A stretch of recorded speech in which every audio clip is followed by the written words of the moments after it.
नमस्कार। राज्यसभा टेलीविज़न के खास प्रोग्राम उनकी नज़र उनका शहर में आपका स्वागत है। मैं हूं राजेश बादल और हम आज मिला रहे हैं आपको एक ऐसे सितारे से जिसने हिंदी पत्रकारिता को एक क्रांतिकारी पहचान दी। पहले प्रिंट और बाद में टेलीविज़न पत्रकारिता में वो शोहरत पाई जो आज तक ना तो किसी को हासिल हुई और आइंदा शायद किसी को हासिल होगी भी नहीं। पत्रकारिता का ये सितारा है सुरेंद्र प्रताप सिंह और जिन्हें उनके चाहने वाले एसपी के नाम से जानते हैं।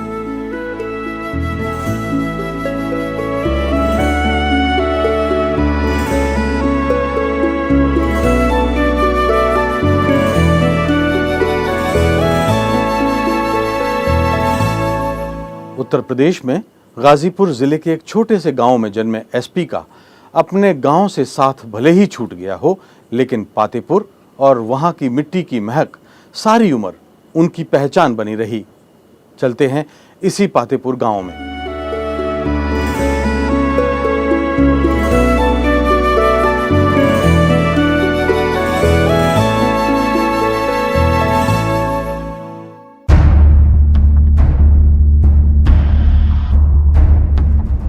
उन दिनों सारे हिंदुस्तान में खुशी की लहर ने लोगों के दिलों को भिगोना शुरू कर दिया था।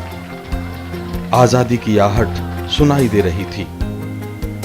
ये तय हो गया था कि 2-4 महीने में अंग्रेज हिंदुस्तान से दफा हो जाएंगे। इसलिए उन दिनों मोहल्लों में मिठाइयां बंटती थीं। दिन रात लोग झूमते नाचते गाते नजर आते थे। ऐसे ही माहौल में बनारस के पड़ोसी जिले गाजीपुर से आधे घंटे के फासले पर बसे पातेपुर गांव में जगन्नाथ सिंह के आंगन से भी मिठाइयों के टोकरे निकले और बच्चों से लेकर बूढ़ों तक सबने छक्कर मिठाई खाई। जगन्नाथ सिंह के घर बेटा आया था। नाम रखा गया सुरेंद्र। आगे चलकर इसी सुरेंद्र ने भारतीय हिंदी पत्रकारिता को एक नई पहचान दी।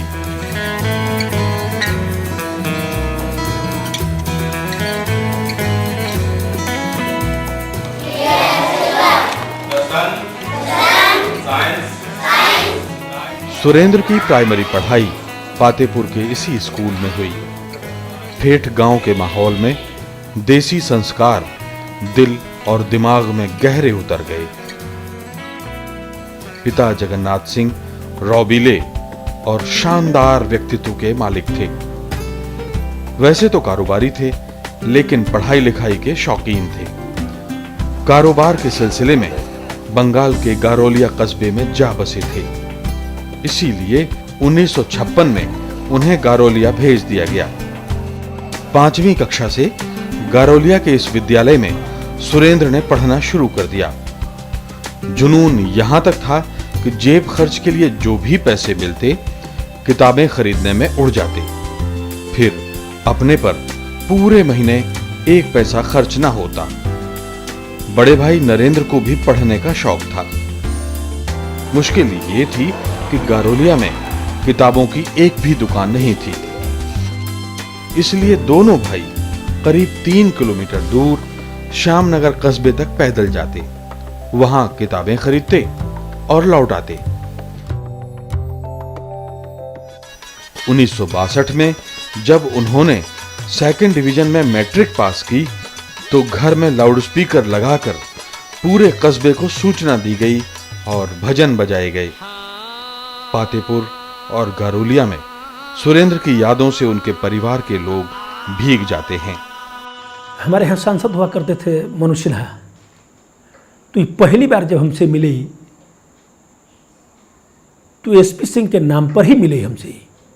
और उस समय अपने मन को इतना, क्या कहते हैं उसको, मन इतना गर्वान्वित हुआ, अपने अंदर इतना मतलब खुशी हुई कि उनके नाम पे ही हमको जान रहा है। उतना ऊंचा आदमी हमारे गांव में फिर शायद न पैदा हो। परिवार के लोगों के साथ और आम आदमी के साथ तो उनका जो व्यवहार था, उस व्यवहार से आज भी यहाँ के लोग उनके नाम को याद करके रोते हैं। पढ़ाई चलती रही। कोलकाता विश्वविद्यालय से हिंदी में स्नातकोत्तर प्रथम श्रेणी में और सुरेंद्रनाथ कॉलेज से कानून में स्नातक की डिग्री हासिल की। जब वो सुरेंद्रनाथ कॉलेज में थे तो छात्र राजनीति में पड़ गए। भारतीय कम्युनिस्ट पार्टी के छात्र संगठन AISF से जुड़े, वर्ग प्रतिनिधि चुने गए और यूनियन की मैगजीन के हिंदी संपादक बने। लेकिन कुछ समय बाद भारतीय कम्युनिस्ट पार्टी से मोह भंग हो गया और उन्होंने राजनीति से तौबा कर ली। इसके बाद सुरेंद्र नौकरी की खोज में जुटे तो कुछ दिलचस्प किस्से हुए। पढ़ने में वो इतने तेज थे कि उनके साथ के छात्रों को लगता था कि अगर सुरेंद्र कहीं भी अर्जी लगाएंगे तो वो नौकरी उन्हें मिल जाएगी।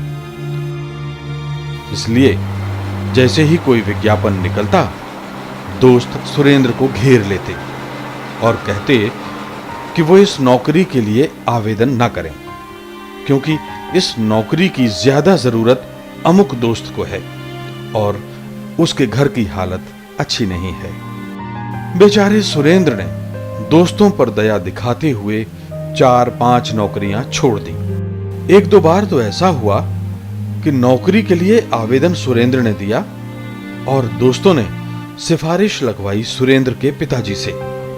उनसे प्रार्थना की कि वो सुरेंद्र से साक्षात्कार में न जाने के लिए कहें, और सुरेंद्र भला पिताजी की बात कैसे टाल सकते थे। क्या आज के जमाने में आप किसी नौजवान से या उसके पिता से ऐसा कोई आग्रह कर सकते हैं? बहरहाल इतनी दया दिखाने के बाद सुरेंद्र की नौकरी लग ही गई। बैरकपुर के नेशनल कॉलेज में वो हिंदी के व्याख्याता बन गए थे। उन दिनों देश की सबसे लोकप्रिय राजनीतिक पत्रिका थी दिनमान। सुरेंद्र को इसका नया अंक आने का बेसब्री से इंतजार रहता। आते ही एक बैठक में पूरा अंक पढ़ जाते। इन्हीं दिनों दिनमान में एक विज्ञापन छपा। टाइम्स ऑफ इंडिया समूह में कुछ पत्रकारों की जरूरत थी। सुरेंद्र ने आवेदन कर दिया, लिखित परीक्षा भी पास कर ली और जब इंटरव्यू के लिए कंपनी के खर्चे पर रेलवे यात्रा करने का मौका मिला तो सुरेंद्र मुंबई घूमने के लिए इंटरव्यू के बहाने जा पहुंचे।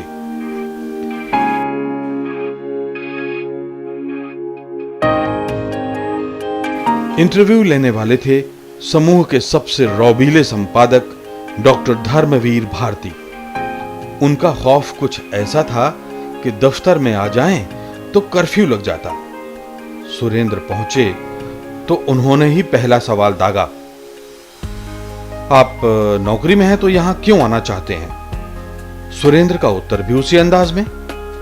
बोले, ये नौकरी उससे बेहतर लगी।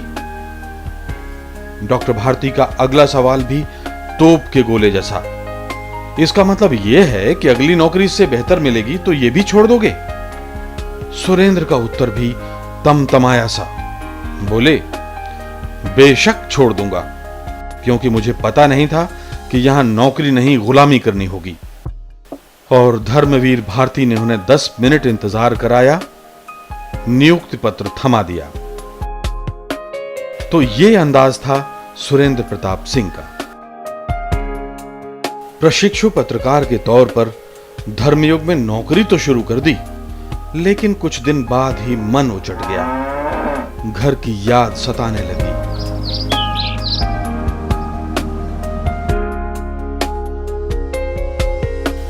घर वाले नाराज थे।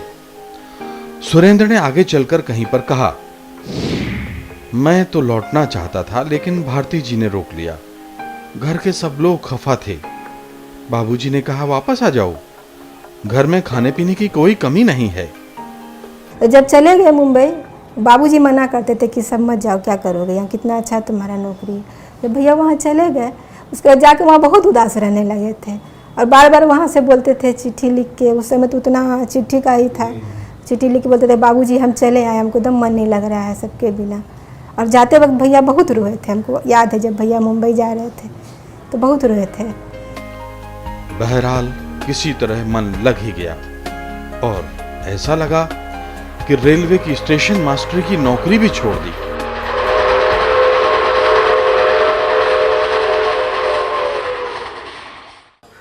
इलाहाबाद से एक चिट्ठी आई और उस चिट्ठी में लिखा था कि आप इलाहाबाद चले आएँ और आकर के यहाँ स्टेशन मास्टर की नौकरी जो है ज्वाइन कर लें। मैंने सुरेंद्र को एक चिट्ठी लिखी कि भाई तुम्हारा अपॉइंटमेंट लेटर आया हुआ है, अब तुम स्टेशन मास्टर बनना चाहोगे कि संवाददाता बनना चाहोगे, अब ये तुम पर निर्भर करता है। कहा कि आप इलाहाबाद जाएंगे, हाँ ठीक है, बड़ा मजा है, बहुत गपसा ये होते हैं, इसलिए अब यही करते रहेंगे। एसपी ने काम शुरू किया तो धर्मयुग में क्रांतिकारी बदलाव शुरू हो गए। कड़क और फौजी अंदाज गायब, जिंदा और धड़कता माहौल। डॉक्टर भारती थोड़े परेशान हुए और उन्होंने सुरेंद्र का तबादला उन दिनों की जानी मानी फिल्म पत्रिका माधुरी में कर दिया। माधुरी में सुरेंद्र क्या गए, धर्मयुग में धमाल बंद, सन्नाटा पसर गया। इन्हीं दिनों सुरेंद्र का एक लेख छपा, खाते हैं हिंदी का, गाते हैं अंग्रेजी का। इस लेख ने वो धमाका किया कि चारों ओर सुरेंद्र के नाम की धूम मच गई। डॉक्टर भारती ने सुरेंद्र को वापस धर्मयुग में बुला लिया। बस इसके बाद सुरेंद्र सबके चहेते बन गए। मित्र मंडली ने प्यार से नाम रख दिया एसपी, और इसके बाद से सारी उम्र वो सिर्फ एसपी थे। जाने माने पत्रकार एमजे अकबर से इन्हीं दिनों एसपी की गाढ़ी दोस्ती हुई। इसकी एक वजह यह भी थी कि दोनों एक दूसरे को बचपन से जानते थे। हमारी दोनों की पैदाइश हुई थी गंगा के इस पार उस पार। ये बंगाल में जो गंगा बहता है जिसका नाम हुगली है, मेरी पैदाइश हुई थी तेलनीपाड़ा में। और तेलनीपाड़ा का जो घाट था, उस घाट से अगर नदी पार करते, जो हम लोग हर वक्त करते थे, तो वो नदी शामनगर में, वो नौका शामनगर में रुकता था। और वहीं पर घाट के, मैं समझता हूँ एसपी का घर कोई 5-7 मिनट का होगा। और हम परिवार जो दोनों थे, दोनों को बहुत जान पहचान थी। इसी मंडली में बाद में धाकड़ पत्रकार उदयन शर्मा और ब्रॉडकास्टर इला शंकर गुहा जैसे लोग भी जुड़ गए। उन दिनों एसपी को मिलते थे हर महीने 467 रुपए। किताबों के कीड़े तो बचपन से ही थे, इसलिए आधी वेतन तो खर्च हो जाती थी किताबों पर और बाकी शुरू के 15 दिनों में। बाद के 15 दिन कड़की रहती। एक एक जोड़ी कपड़े 15 से 20 दिन तक चलाते। छुट्टी होती तो दिन भर सोते। एक दिन एक दोस्त ने दिन भर सोने की वजह पूछ ली तो बोले, भाई जागूंगा तो भूख लगेगी और खाने के लिए मेरे पास पैसे हैं नहीं। ये तब की बात थी जब एमजे अकबर और एसपी जुहू में कमरा किराए पर लेकर रहते थे। एसपी की पत्रकारिता पर हम बात करेंगे इसी प्रोग्राम में आगे। फिलहाल लौटते हैं एसपी के सफरनामे पर। 4-5 बरस बीते। इसी बीच आनंद बाजार पत्रिका से एक प्रस्ताव मिला हिंदी में शानदार साप्ताहिक निकालने का। एसपी ने शर्त रखी, पूरी आजादी चाहिए। और 1977 में देश ने साप्ताहिक रविवार की वो चमक देखी कि सारी पत्रिकाएं धूमिल पड़ गईं। इसी दौरान 1982 में एसपी की मुलाकात हुई इंदौर में राजेंद्र माथुर से, जो उन दिनों नई दुनिया के प्रधान संपादक थे। पत्रकारिता के 2 शिखर पुरुषों की इस मुलाकात ने भारतीय हिंदी पत्रकारिता के एक नए अध्याय की नींव डाली और 1985 में एसपी राजेंद्र माथुर के सहयोगी बन गए। उस समय राजेंद्र माथुर नवभारत टाइम्स के प्रधान संपादक थे। वो एसपी को मुंबई संस्करण का स्थानीय संपादक बनाकर माया नगरी ले आए थे।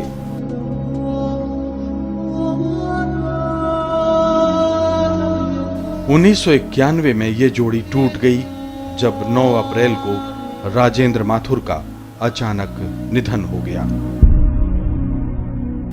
और उसके कुछ महीनों बाद एसपी ने भी नवभारत टाइम्स से त्यागपत्र दे दिया। इसके बाद एसपी ने देव फीचर्स, टेलीग्राफ और इंडिया टुडे होते हुए दूरदर्शन पर आज तक के पहले संपादक की जिम्मेदारी संभाली।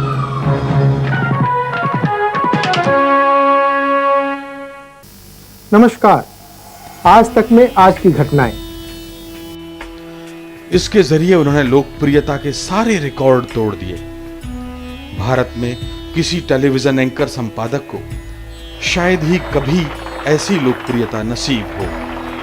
अपने आखिरी सफर पर जाने से पहले तक वो इसी पद पर रहे।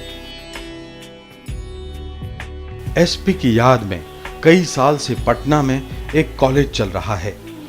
कॉलेज के छात्रों ने एसपी को कभी नहीं देखा, लेकिन एसपी उनके दिलों में एक हीरो की तरह हैं।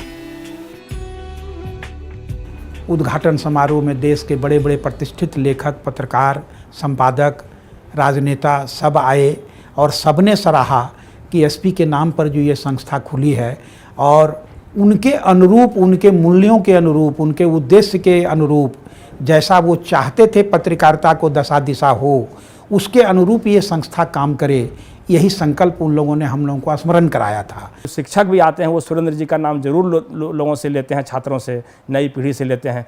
तो एक सुरेंद्र जी के नाम और सुरेंद्र जी के काम का स्मरण हम लोग इस इंस्टीट्यूट के माध्यम से बराबर कर रहे हैं।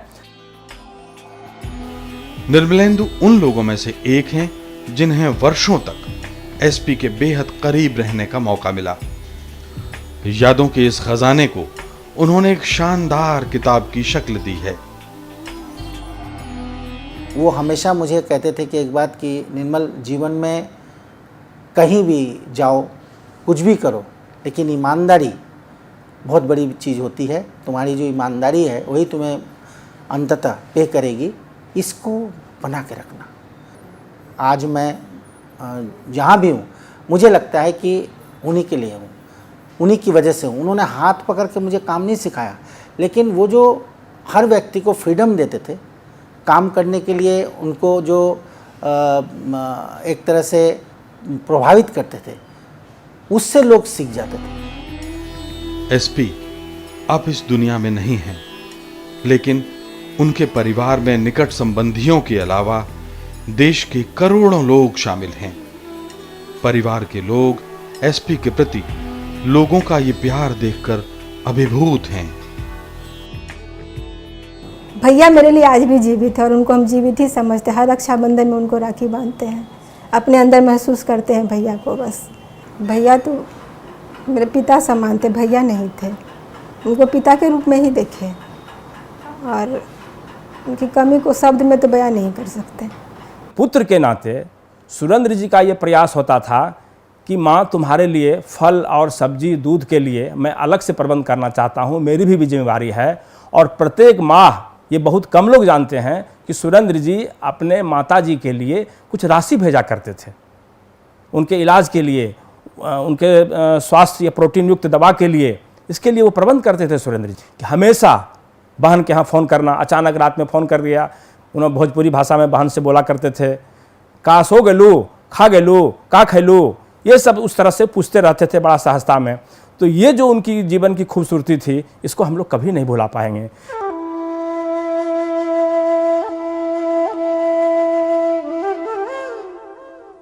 और अब वक्त है एक ब्रेक का। ब्रेक के बाद देखेंगे एसपी की धुआंधार पत्रकारिता।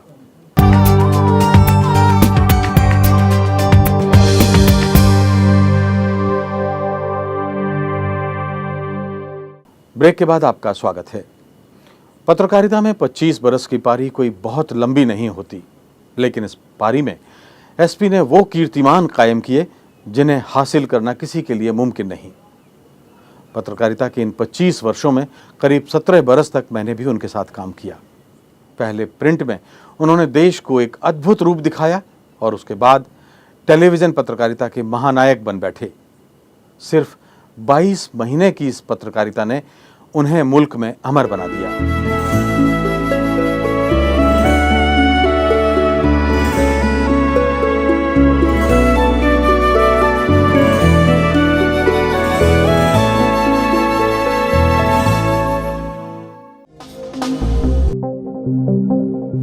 प्रोग्राम के पहले हिस्से में हम आपको एसपी के शिक्षक से पत्रकार बनने की कहानी बता चुके हैं।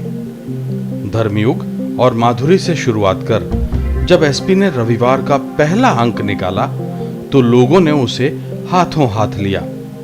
इसकी कवर स्टोरी थी रेणु का हिंदुस्तान। उस दौर की राजनीति, भारतीय लोकतंत्र की चुनौतियों और सरोकारों पर फोकस रविवार के अंक एक के बाद एक धूम मचाते रहे। ये मैगजीन आवाम की आवाज बन गई थी। बोलचाल में लोग कहा करते थे कि ये मैगजीन नेताओं और अफसरों को करंट मारती है। पक्ष हो या प्रतिपक्ष, एसपी ने किसी को नहीं बख्शा। खोजी पत्रकारिता का आलम यह था कि अनेक मंत्रियों और मुख्यमंत्रियों की बलि इस पत्रिका की समाचार कथाओं ने ले ली थी। कई बार तो ऐसा हुआ कि जैसे ही नेताओं को भनक लगती कि इस बार का अंक उनके भ्रष्टाचार का भंडाफोड़ कर रहा है, तो सभी बुक स्टॉल से मैगजीन गायब करा दी जाती और तब एसपी दोबारा मैगजीन छपाते और खुफिया तौर पर वो अंक घर घर पहुंच जाता। जी हां, हम बात कर रहे हैं आजादी के 30-35 साल बाद के भारत की। एसपी के दोस्त और जाने माने पत्रकार एमजे अकबर उन दिनों को याद करते हैं। एक तो जो कन्वेंशनल पत्रकारिता थी उस जमाने की, वो एक ऐसे टाइप की पत्रकारिता थी, लिटरेरी टाइप की। अब हम लोग के सारे जहन में पॉलिटिक्स उत्तम एक प्राथमिकता रखती थी और वो उस जमाने के मूड के साथ बहुत ज़बरदस्त घुल मिल गया। तो हम जो थे वो नए वर्ग की आवाज़ बन गए। यूं तो एसपी भाषण देने से परहेज करते थे, लेकिन जब उन्हें बोलना ही पड़ जाता तो पत्रकारिता के पेशे की पवित्रता हमेशा उनके ज़हन में होती। जितना लोगों को आप आतंकित कर सके उतने ही बड़े आप नेता हैं। पहले आप इस देश की जनता को आतंकित करना चाहते हैं और जो जनता के प्रतिनिधि के रूप में हम लोग उसकी रिपोर्टिंग करते हैं, आप हमें भी आतंकित करना चाहते हैं। पत्रकारों की प्रामाणिकता उनकी प्राथमिकताओं की सूची में सबसे ऊपर थी। ऐसे ही एक कार्यक्रम में उन्होंने कहा, आज पत्रकारों की विश्वसनीयता पर सवाल खड़े हो रहे हैं। छोटे शहरों में चले जाइए तो पाएंगे कि पत्रकार की इमेज अब पुलिस वाले की होती जा रही है। लोग उनसे डरते हैं। इस इमेज को तोड़ना पड़ेगा। आज पत्रकारिता के जरिए कुछ लोग अन्य सुविधाएं हासिल करने में लगे हैं, इसलिए पत्रकारों में चारित्रिक गिरावट आई है। पर यह गिरावट समाज के हर अंग में आई है। ऐसे बहुत से लोग हैं जो पत्रकार रहते हुए नेतागिरी करते हैं और नेता बनने के बाद पत्रकारिता। दरअसल पत्रकार कोई देवदूत नहीं होता, उनमें बहुत सारे दलाल घुसे हुए हैं और यह भी सच है कि समाज के बाहर रहकर पत्रकारिता नहीं हो सकती। ये कैसे हो सकता है कि समाज तो भारत का हो और पत्रकारिता फ्रांस की हो। एसपी के तेवर और अंदाज ने नौजवान पत्रकारों को उनका दीवाना बना दिया था। उन दिनों हर युवा पत्रकार रविवार की पत्रकारिता करना चाहता था। सुरेंद्र जी ने पहली बार रविवार को ताकत के रूप में इस्टेब्लिश किया और वो ताकत ऐसी बनी कि रविवार की लिखी रिपोर्टों के आधार पर मंत्रियों के इस्तीफे हुए, कई मुख्यमंत्रियों के इस्तीफे हुए। सुरेंद्र प्रताप सिंह जैसा संपादक ही ऐसी पत्रकारिता को बढ़ावा दे सकता था या ऐसी पत्रकारिता को सींच सकता था। इसीलिए वो दौर हिंदी पत्रकारिता का स्वर्णिम काल कहा जा सकता है। इन्हीं दिनों घटनाक्रम बदला। राजेंद्र माथुर ने 1982 में नई दुनिया के प्रधान संपादक पद से इस्तीफा दिया और नवभारत टाइम्स के प्रधान संपादक पद की जिम्मेदारी संभाली। देखते ही देखते अखबार उनके आभा मंडल से चमकने लगा। अखबार की भाषा, नीति और लेआउट में निखार आया।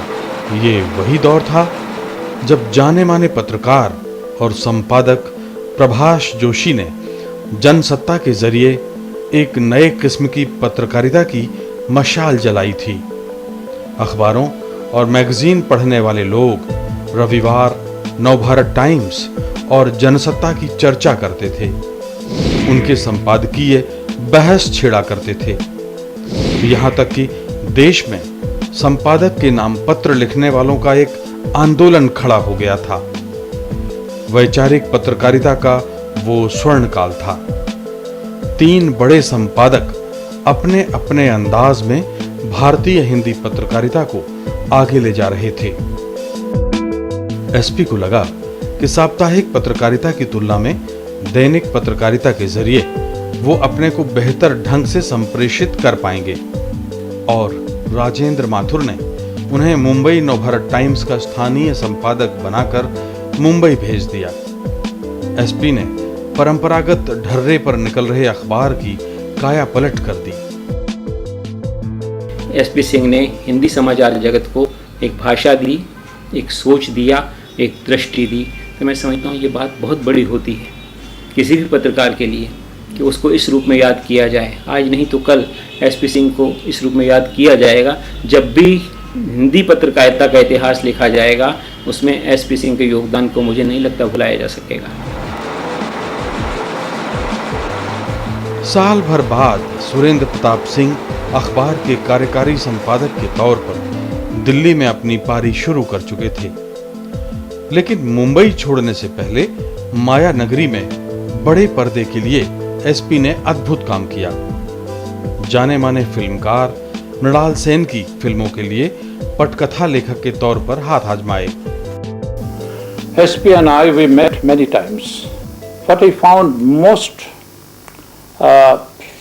satisfying and most fascinating about him is that he was not only a good talker, a wonderful talker, and a prolific writer, he was also a patient listener,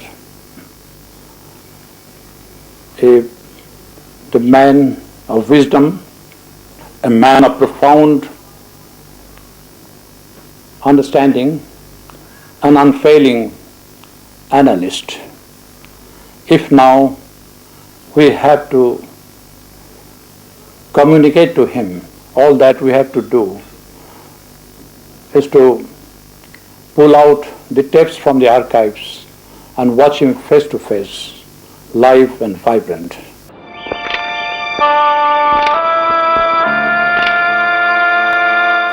Gautam Ghosh की फिल्में महायात्रा और पार भी उन्होंने लिखी, लेकिन सराहना मिली पार से।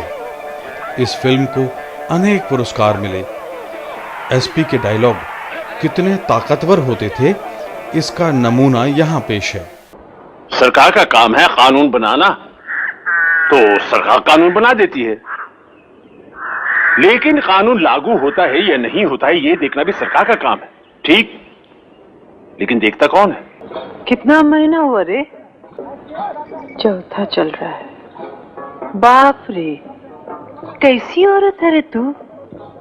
पेट में 4 महीना का बच्चा और सुबह से निर्जला एकादशी।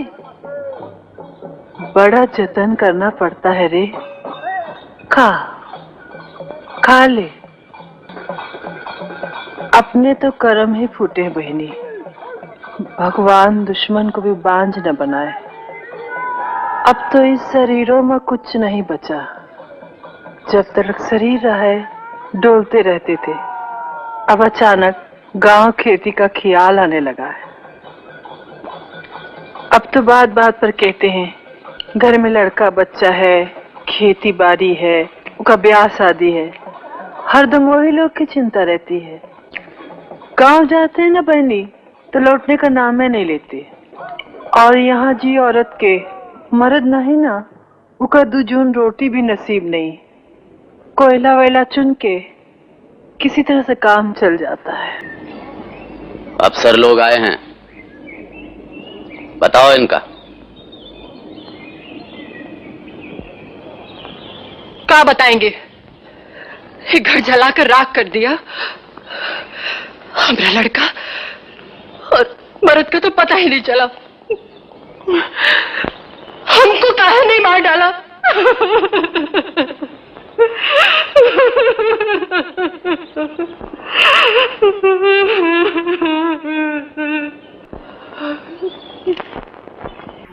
तो स्क्रिप्ट मैंने सुना है एसपी को बोलता हूँ इसको डायलॉग हम लिखो because I can't write in Hindi. So my script was in English, the entire description, short description, and the dialogues were in Bengali. So मैंने एसपी को बताया देख तू एक काम कर इसको ट्रांसलेट मत कर because you know Bihar, you lived in that Jute Mill area. I want those nuances which will be a very sort of credible for the characters. So SPI has done a wonderful job. SP की नई भूमिका और राजेंद्र माथुर जैसे दिग्गज संपादक का मार्गदर्शन अखबार में क्रांतिकारी बदलाव की वजह बना। लखनऊ, जयपुर, पटना और मुंबई संस्करणों की पत्रकारिता से लोग हैरान हो गए। वो दिन देश के राजनीतिक इतिहास में उथल-पुथल भरे थे। जाहिर है पत्रकारिता भी अछूती नहीं थी। दोनों संपादक मिलकर वैचारिक और मजबूत रीढ़ वाली पत्रकारिता का नमूना पेश कर रहे थे। एसपी की सबसे बड़ी खासियत ये थी कि वो समाचार की तह तक जाते थे और जब वो तह में जाते थे तब ये नहीं देखते थे कि इससे किसका भला हो रहा है और किसका नुकसान हो रहा है। तो लीक से हटकर अगर किसी व्यक्ति ने कभी भी आगे साहस किया है तो उसमें एसपी का सानी नहीं है। वो एक बहुत बड़े युग दृष्टा थे और जिस वक्त पत्रकारिता इतनी फैली पनपी न थी तब उन्होंने बहुत ही युगांतरकारी काम किया, बड़े ट्रांसफॉर्मेशनल काम किए। हिंदी न्यूज़ पत्रकारिता जिसको कहें, हिंदी की समाचार पत्रकारिता, ये उन्होंने शुरू की। उसके पहले की हिंदी पत्रकारिता तो छायावादी थी, साहित्य की थी, सॉफ्ट थी और अनुवाद की थी। उन्होंने ओरिजिनल हिंदी जर्नलिज्म को न सिर्फ हिंदी अखबारों में शुरू किया बल्कि टेलीविज़न में शुरू किया। पत्रकारिता में आने की प्रेरणा मुझे तो शुद्ध रूप से एसपी सिंह की रविवार वाली पत्रकारिता से मिली। सिंह और माथुर की जोड़ी अपनी लोकप्रियता के शिखर पर थी कि अचानक 9 अप्रैल 1991 को दिल का दौरा पड़ने से राजेंद्र माथुर का निधन हो गया।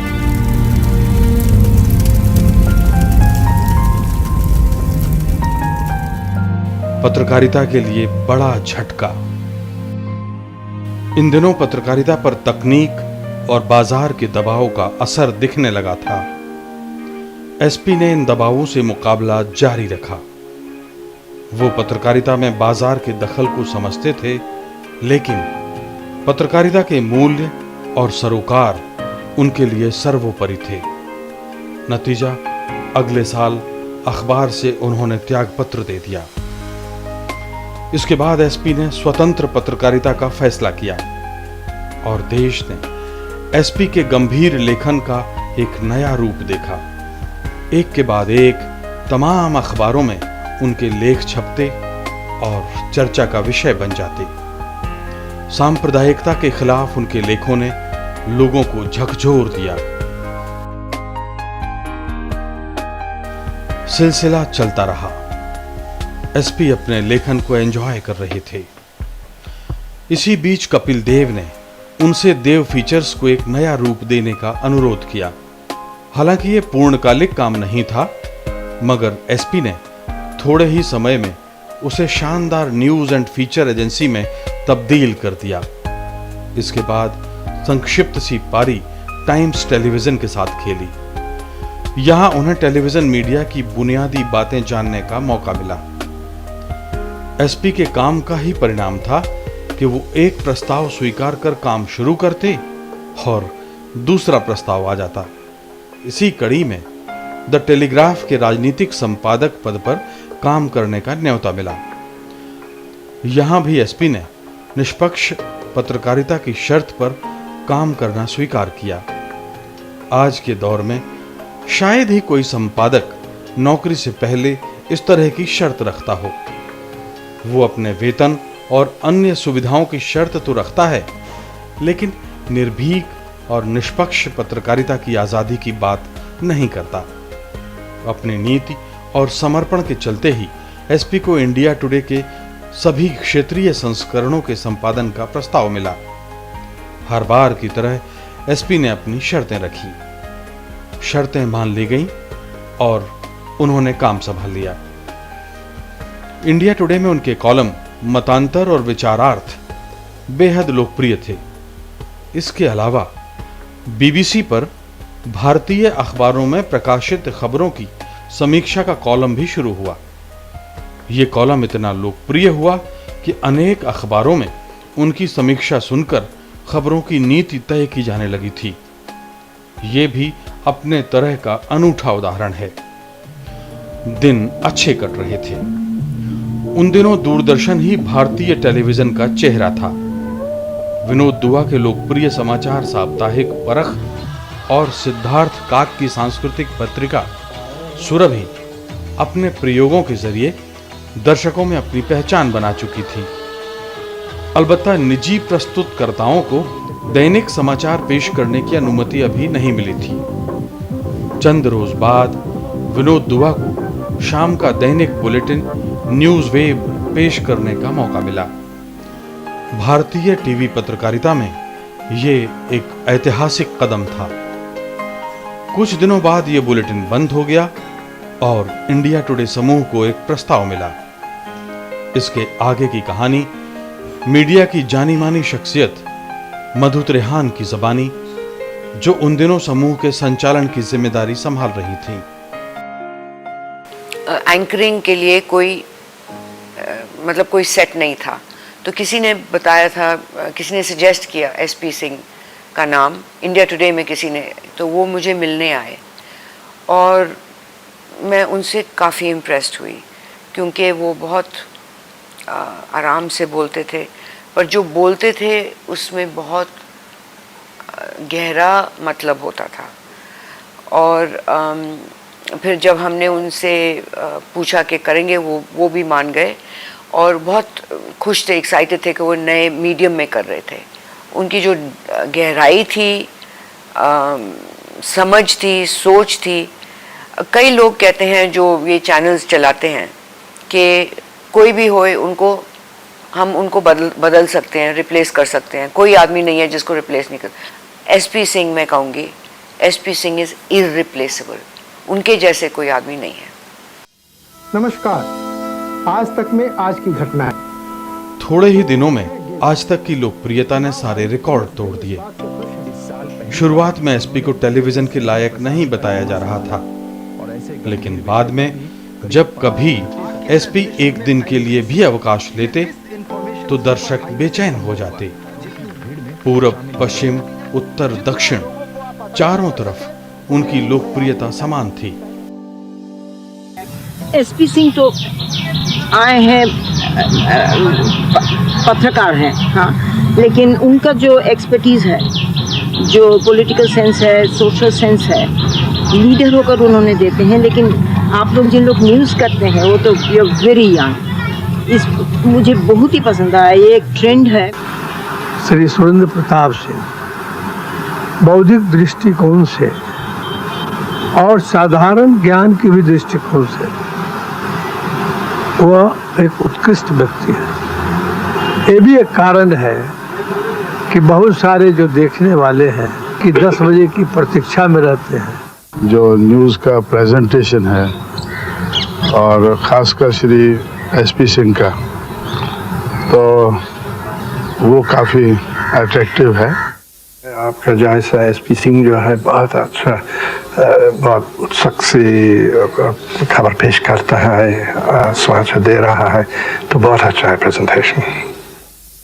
खास बात यह है कि एक दृष्टि है, एक पत्रकार की दृष्टि है, जो आदमी कर रहा है और उसको शो को देख के ही लगता है कि पुराना संपादक है। मिस्टर एसपी सिंह को जो कि इतने अच्छे तरीके से प्रेजेंट करते हैं और इतने अच्छे डाउन टू अर्थ इनका जो है नज़रिया है हर चीज़ की तरफ, मैं उनको बधाई देना चाहता हूँ।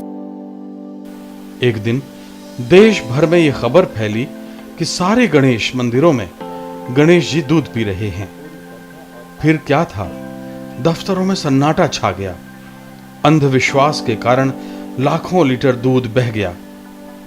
एसपी ने इसकी वैज्ञानिक व्याख्या की और पोल खोल कर रख दी।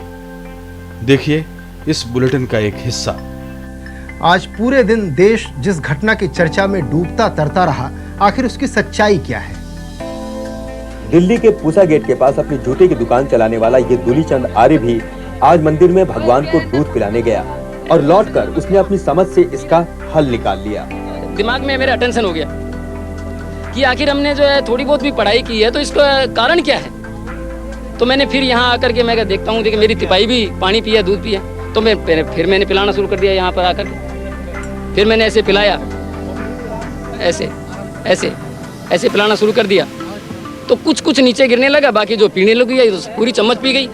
ये सरफेसेस गीली सरफेसेस हैं। जैसे ही हम चमचे को लगाते हैं इस सरफेस के साथ, मुंह के साथ, या अभी जैसा आपने मोची के उसमें देखा, जैसे ही हम लगाते हैं वैसे ही पानी की एक नाली सी बन जाती है। इस नाली में धीरे धीरे वो पानी खिंच करके या दूध खिंच करके वो नीचे की तरफ बहना शुरू हो जाता है। वैज्ञानिकों का मानना है कि ऐसे चमत्कारों के पीछे एक खास वजह है। लोगों का धर्म से विश्वास उठता सा जा रहा है, तो ऐसा होना ही था कि धर्म के जो ठेकेदार हैं वो इसके ऊपर स्ट्राइक बैक करें। तो उन्होंने, मेरा ख्याल है कि ऐसा सोचा कि उन्होंने ये फिनोमेना कभी नोटिस किया होगा और कि ऐसा होता है, और यदि ऐसा किया जाए तो ऐसा चमत्कार सा लगेगा। ये भगवान का चमत्कार है या विज्ञान का, इस पर बहस चलती रहेगी, लेकिन सिर्फ इसकी सावधानी बरतनी पड़ेगी कि आस्था और विश्वास कहीं विज्ञान को पीछे न धकेल दें। आज सबसे ज्यादा चर्चा ये थी कि ये खबर आग की तरह देश भर में फैली कैसे। यह किस इंफॉर्मेशन सुपर हाईवे से संभव हुआ? जितने मुंह उतनी बातें। प्रिंट मीडिया है और जो इलेक्ट्रॉनिक मीडिया है, दोनों में अपनी साख, अपनी पहचान इतनी ज़बरदस्त बनाई थी कि आज जब कभी हम याद करते हैं तो इन दोनों व्यक्तित्वों को अलग करके देख नहीं सकते हैं, और इनके बिना प्रिंट मीडिया या इलेक्ट्रॉनिक मीडिया का कोई अस्तित्व आज की तारीख में हो सकता है, ये भी हमको असंभव लगता है। एसपी ने 1996 के लोकसभा चुनाव और उसके बाद केंद्रीय बजट पर अपने खास सीधे प्रसारण के जरिए घर घर में अपनी जगह बना ली थी। अभी हम लोग बात करेंगे मेरे सहयोगी। अच्छा ठीक है। अभी है वहाँ पे वाजपेयी जी या थोड़ी देर बाद आ रहे हैं? तब तक मैं फिर यही बातचीत को चालू रखता हूँ। मैं अभी और भी बातचीत करूँ, उससे पहले सिर्फ एक क्विक सवाल आपसे ये पूछना चाहता हूँ। उनकी बेबाक टिप्पणियां लोगों का दिल खुश कर देती। इसी बीच उपहार सिनेमा में लगी आग के कवरेज ने दर्शकों का ध्यान खींचा, लेकिन ये पूरी दास्तान हम आपको इसी प्रोग्राम में आगे दिखाएंगे। पत्रकार अनुराधा भी अपने पत्रकारिता के प्रशिक्षण काल में एसपी के संपर्क में आई और उनके लेखन को एक किताब की शक्ल दे डाली। अनुराधा का यह संकलन 1975 से लेकर 95 तक की घटनाओं पर शोध करने वालों के लिए बड़े काम का है। ये किताब तैयार करने के दौरान जब उनके सारे आलेखों को मैंने एक साथ पढ़ा, लगातार क्रमवार पढ़ा, तो मुझे लगा कि एसपी के लिखने में दो तीन चीज़ें हैं। एक तो ये कि पॉलिटिकल दृष्टि उनकी बहुत पैनी थी और उनका स्टैंड भी हमेशा रहता था, वो लेते थे, और पॉलिटिकल और सोशल दोनों एंगल्स को साथ लेकर, और वो बहुत सपाट ढंग से, बहुत सरल भाषा में एक स्थिति को बयान करते थे।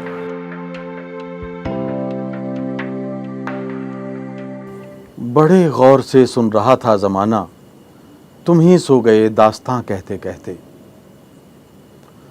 एसपी ने कुछ इसी अंदाज में अचानक हमारे बीच से विदाई ले ली।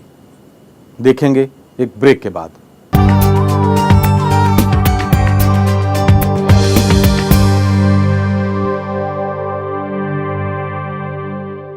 यूं तो जीने वाले 100 बरस भी जीते हैं, और जब जाते हैं तो पड़ोसी भी याद नहीं करता।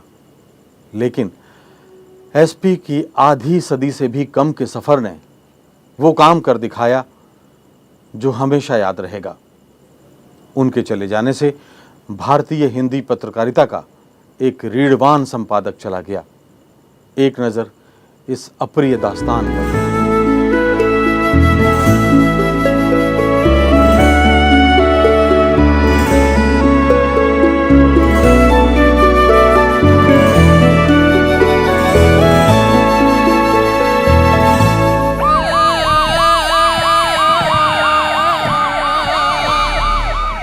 उस दिन की शक्ल बड़ी मनहूस थी।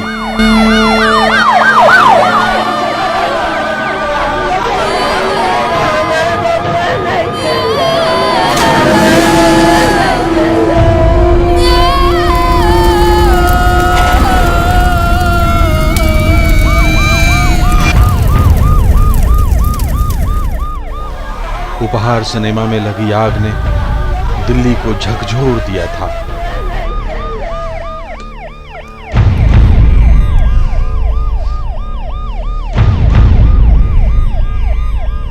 मरने वालों की तादाद बढ़ती जा रही थी। कवरेज में लगे कैमरे एक के बाद एक दर्दनाक कहानियां उगल रहे थे। दिल्ली के उपहार सिनेमा अग्निकांड के हादसे से आज राजधानी ही नहीं पूरा देश भी उबर नहीं पाया। इस अग्निकांड के सिलसिले में आज पुलिस ने सिनेमा घर के 4 मैनेजरों को गिरफ्तार कर लिया। 5 बिजली अधिकारी भी सस्पेंड कर दिए गए। दुर्घटना के कारणों की बाकायदा जांच भी शुरू हो गई। हादसे में मारे गए लोगों के परिजन आज बिलखते रहे और 16 घायलों की हालत नाजुक बनी रही। एसपी अपने दफ्तर में सहयोगियों को बुलेटिन के लिए निर्देश दे रहे थे, लेकिन अंदर ही अंदर उन्हें इस हादसे ने हिला दिया था।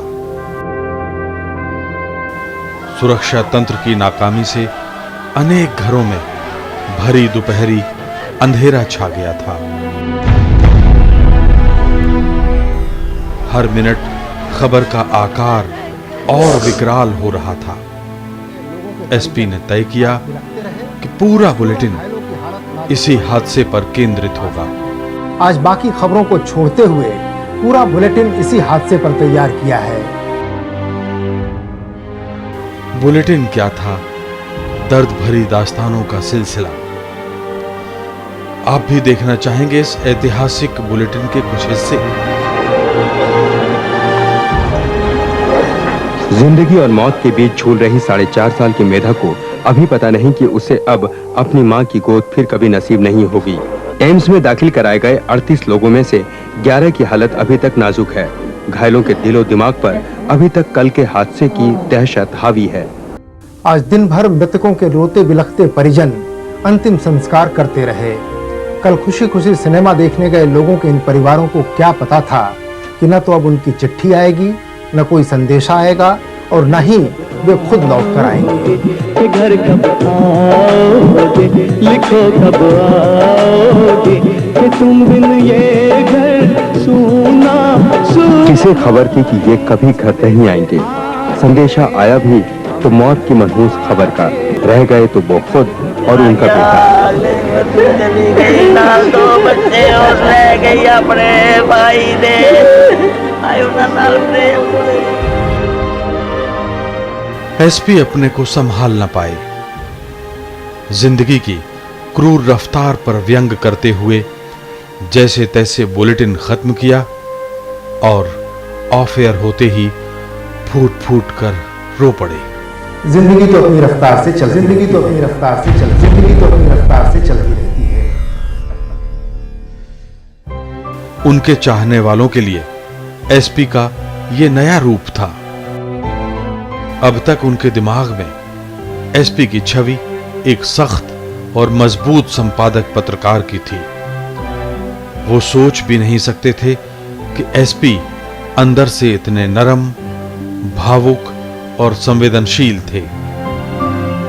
उस रात एसपी सो न पाए और सुबह होते होते उन्हें ब्रेन हेमरेज होने की खबर जंगल में आग की तरह देश भर में फैल गई। अस्पताल में उनके चाहने वालों का तांता लग गया। प्रशंसकों के फोन अगले कई दिन तक दिन रात व्यस्त रहे। देश भर से एसपी के चाहने वाले उनकी तबीयत का हाल जानना चाहते थे। सैकड़ों की तादाद में लोगों ने अस्पताल में ही डेरा डाल लिया था। हर पल उन्हें इंतजार रहता कि डॉक्टर अभी आएंगे और उनके अच्छे होने का समाचार देंगे, लेकिन ये ना हुआ। एक के बाद एक दिन गुजरते रहे। एसपी होश में नहीं आए। और आखिर वो दिन भी आ पहुंचा जब एसपी अपने उस सफर पर चल दिए जहां से लौटकर कोई नहीं आता। आती हैं तो सिर्फ यादें। उनके अंतिम सफर में शामिल हर शख्स उनकी देह के पंच तत्वों में विलीन होने से पहले तक एक झूठे ख्याल को जगह देता रहा कि काश ये खबर गलत साबित हो जाए।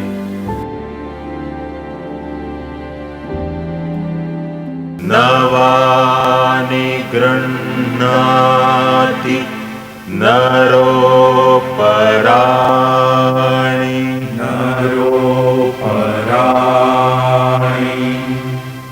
तथा शरीराणि विहाय जीर्णानि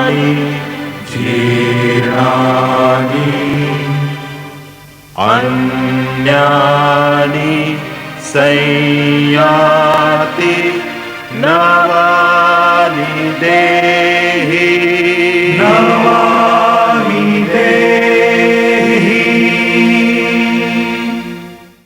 मेरे लिए तो ये शर्म की बात है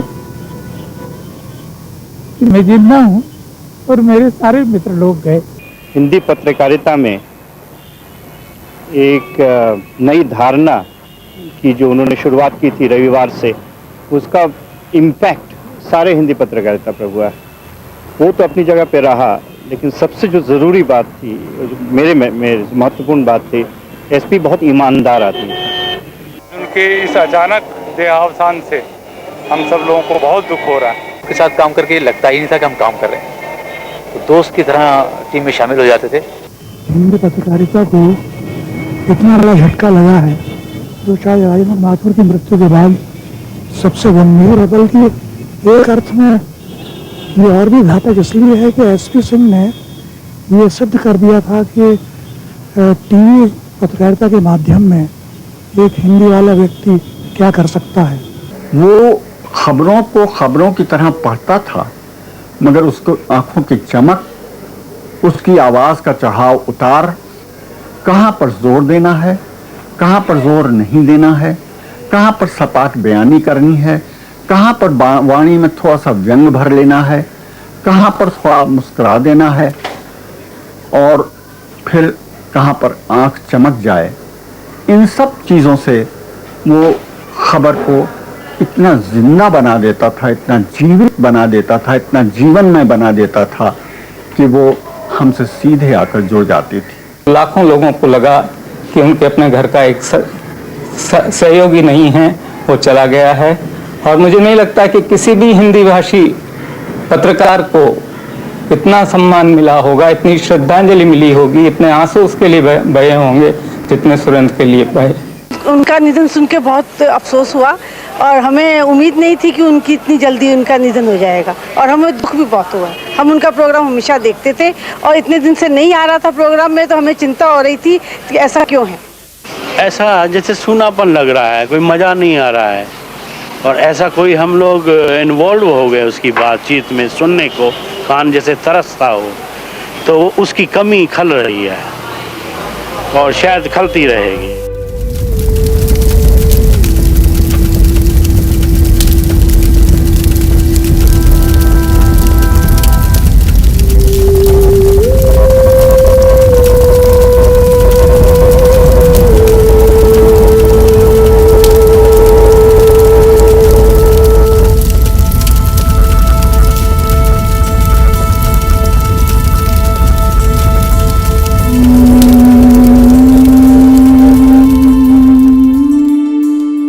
एसपी की लोकप्रियता का आलम यह था कि उनके देहावसान की खबर सुनते ही हर मीडिया हाउस में सन्नाटा छा गया। पत्रकार, संपादक, राजनेता, अधिकारी, छात्र, प्राध्यापक और तमाम वर्गों के बुद्धिजीवी सदमे में थे।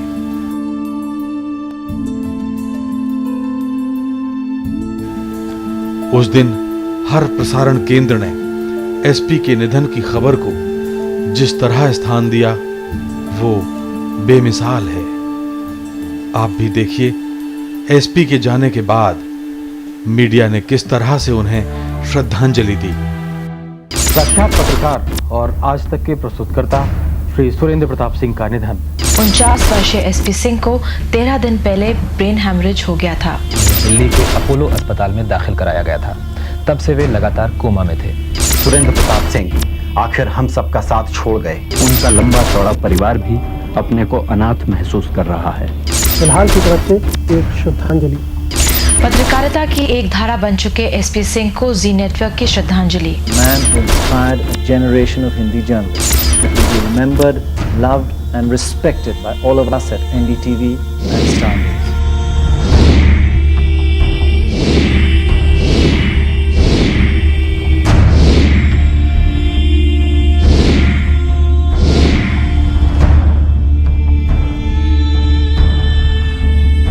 आप एक खिलखिलाते इंसान के सिर पर रातों रात गंभीरता का बोझ नहीं लाद सकते। एक इमोशनल व्यक्ति को मशीनी पुर्जा नहीं बना सकते। एसपी के साथ यही घटा। हम 70 के दशक के गिरोह के लोग एसपी को कभी नहीं भूल सकते, क्योंकि हम सब एसपी को प्यार करते हैं। हमने समाचार जगत का एक ईमानदार और प्रतिबद्ध पत्रकार खो दिया है। उनकी विशिष्ट शैली और समाचार प्रस्तुतिकरण का ढंग दर्शकों पर गहरी छाप छोड़ता था।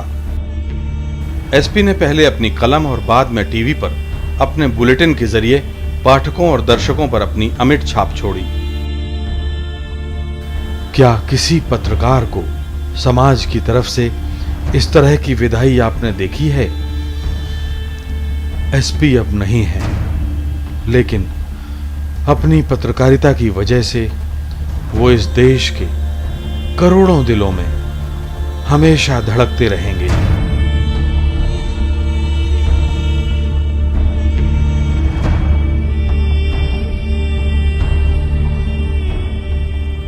प्रिंट और टेलीविजन में अपनी पत्रकारिता से एक नया अध्याय रचने वाले सुरेंद्र प्रताप सिंह पर यह था उनकी नज़र उनका शहर का खास एपिसोड।